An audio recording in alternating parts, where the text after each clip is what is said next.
안녕하십니까. 이윽고 최종명의 차이나 리포트 마지막 시간입니다. 원명 청시대 최고의 교육기관인 궈즈젠을 찾아갑니다.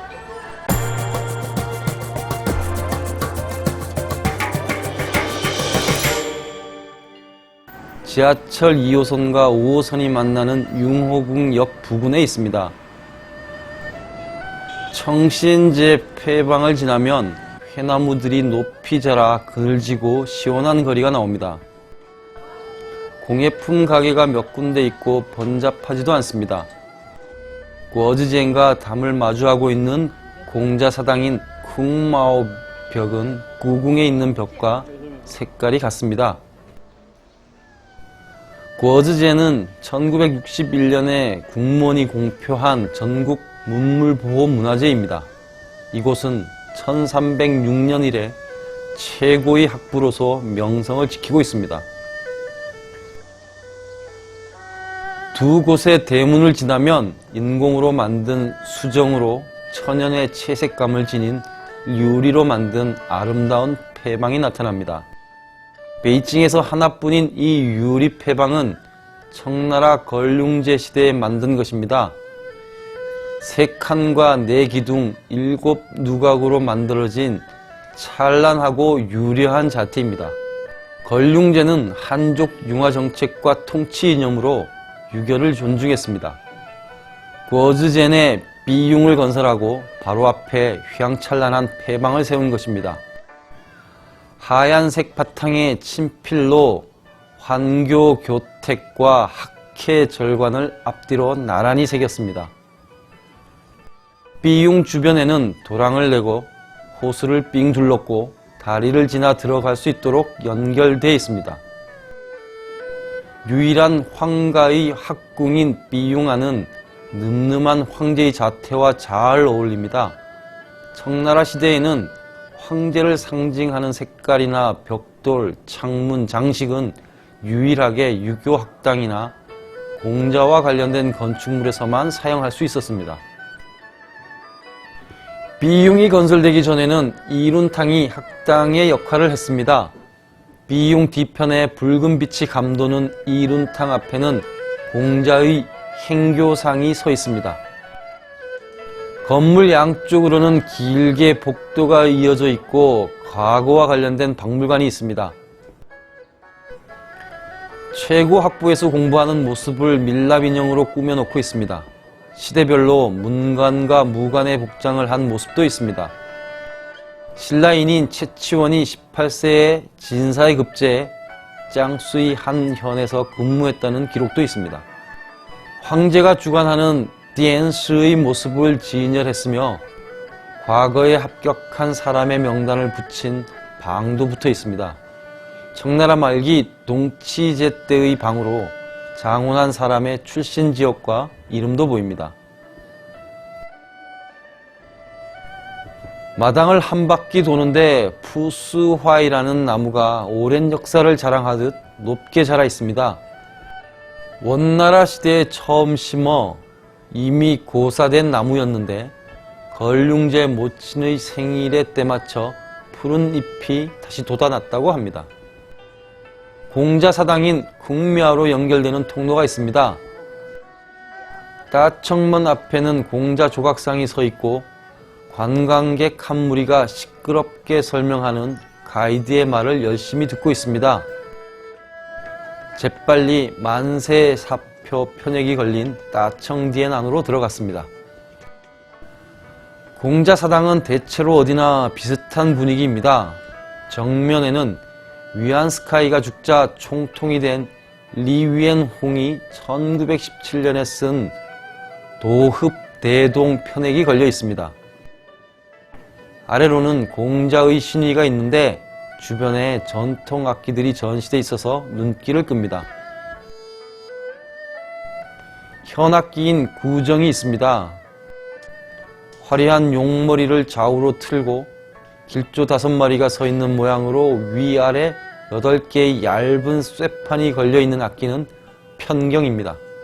쇠로 만든 판이 엄청 크고 무거운 것은 특경이라고 합니다. 크고 무거운 종을 받치고 있는 박종도 있는데 아래쪽에 강아지처럼 생긴 장식이 이채롭습니다. 큰 북인 건고도 보이고 제례 음악이 시작될 때 울리는 축과 마칠 때 치는 어를 본 것도 즐거운 수학이었습니다. 거리로 나와 걷다가 골목 안에 있는 찻집 하나가 보여서 들어갔습니다. 찻집 이름이 단순하면서도 깊은 맛이 우러날 듯한 이청입니다.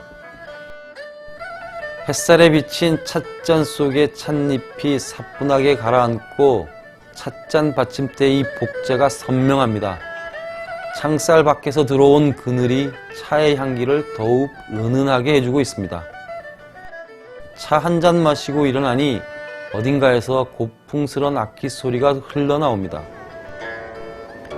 문을 열고 들어가니 7줄 현악기인 구친의 소리입니다. 구친은 공자 시대부터 생겨난 악기라고 하는데 초기에는 궁, 상, 각, 치, 우의 5줄이다가 나중에 문과 무현이 추가됐다고 합니다. 여주인이 음계를 뜯는데 부드러운 손길 따라 잔잔하게 느린 음률이 퍼져나갑니다. 오후 내내 유교의 향기에 흠뻑 젖었습니다. 게다가 공자도 들었을 악기 소리까지 듣고 보니 기분이 아주 좋아집니다. 가끔 이렇게 배우고 익히는 느낌이 있는 곳을 둘러보는 것도 좋습니다.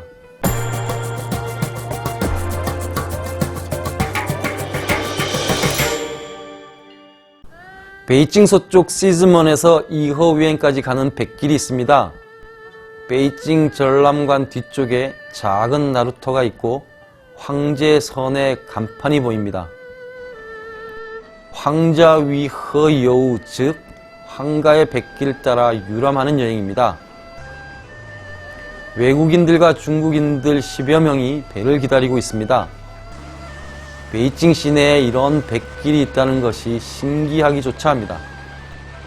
황제가 배를 타던 나루터에는 생각보다 꽤 수량이 많은 강물이 있고 주변을 빙 둘러보면 고층 빌딩 숲입니다. 회속정이 빠르게 지나며 물살을 일으킵니다. 강변식당 위허룽완 앞에 세워둔 작은 배가 함께 찰랑거립니다. 약 1시간 정도 걸리는 백길 여행입니다. 강희제의 초상화가 그려진 배에 승객들이 올라타기 시작합니다. 갑판도 없고 좌석에 창문만 겨우 열려 있어서 아쉽습니다.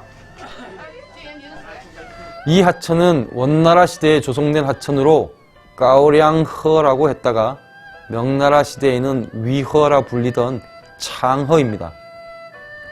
청나라 걸륭제에 이르러 황제의 전용 백길이 됐다고 합니다. 배가 출발하자 강물이 출렁입니다. 옆으로 회속정이 빠르게 속도를 내며 지나갑니다. 배 뒤에는 낡은 모습의 강희제 초상화가 걸려 있습니다. 뱃길 왼편으로는 베이징 동물원이 있습니다. 놀러 나온 사람들이 나무 그늘을 따라 걷고 있으며 벤치에 앉아 쉬기도 합니다.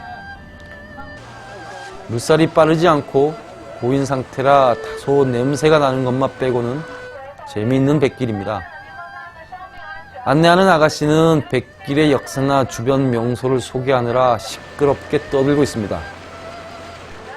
옛말에 티엔탄에서는 소나무를 보고 창허에서는 버드나무를 본다는 말이 있듯이 이 백길에는 버드나무가 많이 심어져 있습니다. 조금 더 가니 사람들이 모두 내립니다. 이 강물은 아쉽게도 이허위엔까지 곧장 뚫려 있지 않아 쯔주위엔 공원에서 다른 배로 갈아타야 합니다. 서태후도 피서를 위해 이허위엔까지의 백길을 이용했는데 이곳 나루터에서 증기선으로 갈아타고 이동했다고 합니다. 새로운 배는 더 크고 사람들도 많이 탑니다.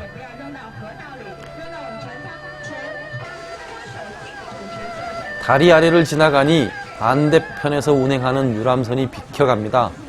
어느덧 배가 종점을 향해 달려갑니다. 점점 뱃길이 넓어지기 시작합니다.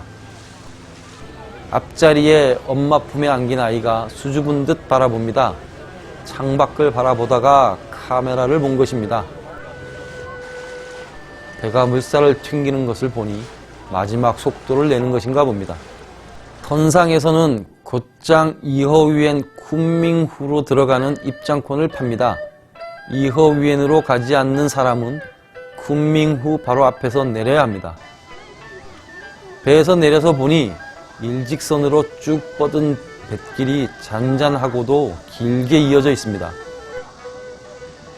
배는 쿤밍후를 향해 아치형 다리 밑으로 떠나가는데 뱃길 뒤로 하천에서 수영하는 사람들이 보입니다. 한여름 더위를 식히려는 사람들이 강물을 수영장 삼아 놀고 있습니다. 다리 위로 올라가니 멀리 쿤밍후 앞에 배들이 정박해 있습니다.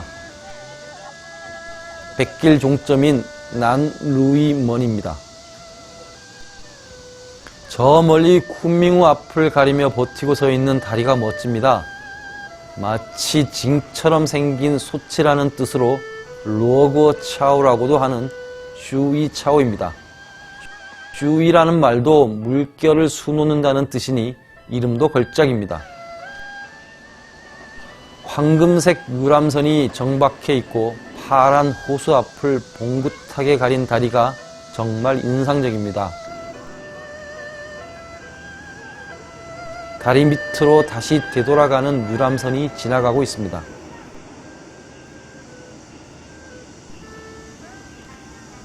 이허위엔을 찾는 사람들 대부분은 포시앙거를 중심으로 관람하는데 이렇게 서쪽에도 봉긋한 다리가 있는 멋진 앙상블이 있는 줄은 잘 모를 것입니다. 서태후의 여름 별장답게 멀리서 봐도 운치가 있습니다. 황제처럼 또는 황후처럼 기분을 내며 뱃길 따라 유람한 보람이 있습니다.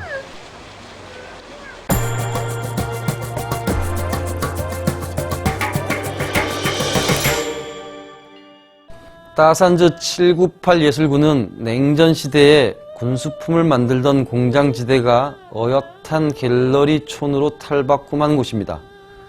이곳을 철거하려던 당국에 맞서 젊은 예술가들이 치열하게 싸우기도 했던 곳입니다. 798이란 말은 이곳 공장지대의 주소였는데 예술구 이름으로 굳어졌습니다. 온통 공장의 흔적이 자욱하지만 서서히 젊은 예술가들의 정서와 혼이 깃든 작품과 작업실의 땀내가 짙어가고 있습니다. 이곳은 희망공정을 불러일으킨 시에하이롱의 유명한 사진이 걸려있는 갤러리입니다. 또 다른 건물 안으로 들어가니 위대한 영도자 마오 주석 만세라는 구호가 걸려있는 공장이 있습니다. 길가 유리창문에 비정상적으로 신체 사이즈가 긴 아가씨와 옆에서 재롱을 피며 엎드려 있는 아이가 보입니다. 거울 속에 갇혀 있지만 주변 공장의 굴뚝이 담겨 있어서 독특한 분위기를 만들어내고 있습니다. 파이프라인과 수평선을 만들어낸 벽 속에 붓칠을 한 모습이 섬찟합니다. 벽화 앞에 자란 나무들을 따라가며 낙엽을 쓸고 있는 청소부조차 예술적으로 보입니다. 벽마다 이렇게 뜬모를 자기 멋대로의 그림들이 수도 없이 많습니다. 공장 담벼락마다 불조심을 알리는 문구가 그려져 있습니다. 예술가들의 재치 있는 붓칠이 더해져 나름대로 운치가 있습니다. 한국 사람이 운영하는 화랑이 하나 있습니다. 마침 승덕대왕 동종을 전시하고 있습니다. 중국을 상징하는 경극 가면들도 예술작품으로 승화됐습니다. 화랑 앞의 사자 조각상에 덧칠을 한 모습도 이곳에 있으니 매우 상징적인 느낌으로 다가옵니다. 아주 비판적인 시각을 지닌 작가의 작품인가 봅니다. 코카콜라와 햄버거를 소재로 만든 조형물에 사람들이 관심을 보이고 있습니다. 붉은색만으로 만든 기형적으로 긴 사람의 표정이 재미있습니다. 좁은 골목 안에 진시황 조형물이 보여 안으로 들어갔습니다. 한쪽 구석에 처음에는 손바닥이라 생각했던 긴 혓바닥 위에서 춤을 추는 댄서가 있어서 놀랐습니다. 새치 혓바닥 위에서 농락당하는 모습과 각진 턱과 커다란 얼굴, 반질반질한 머리 등이 중국 고위 간부를 떠올리게 합니다. 비판적인 시각으로 빚은 작품인 듯합니다.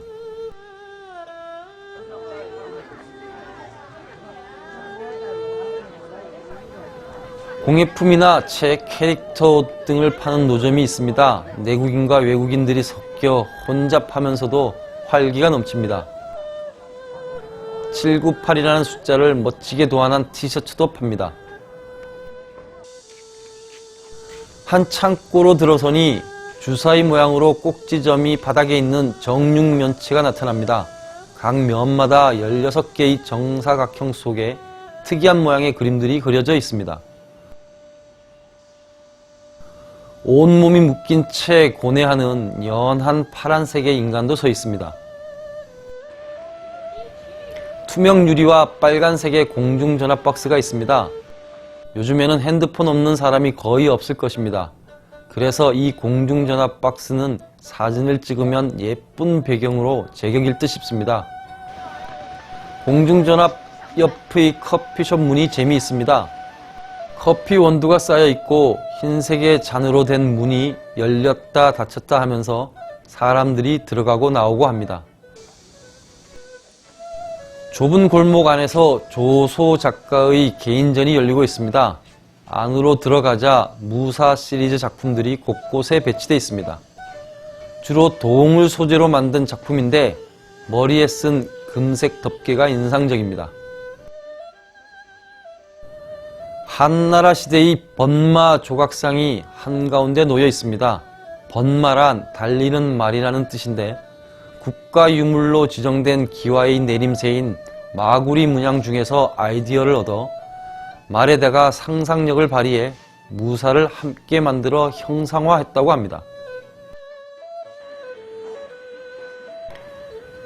귀여운 팬더를 소재로 그린 그림들이 있는데 어린 소녀의 얼굴도 있습니다.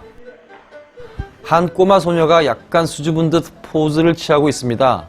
어머니는 연신 이런저런 주문을 하며 소녀의 사진을 찍습니다.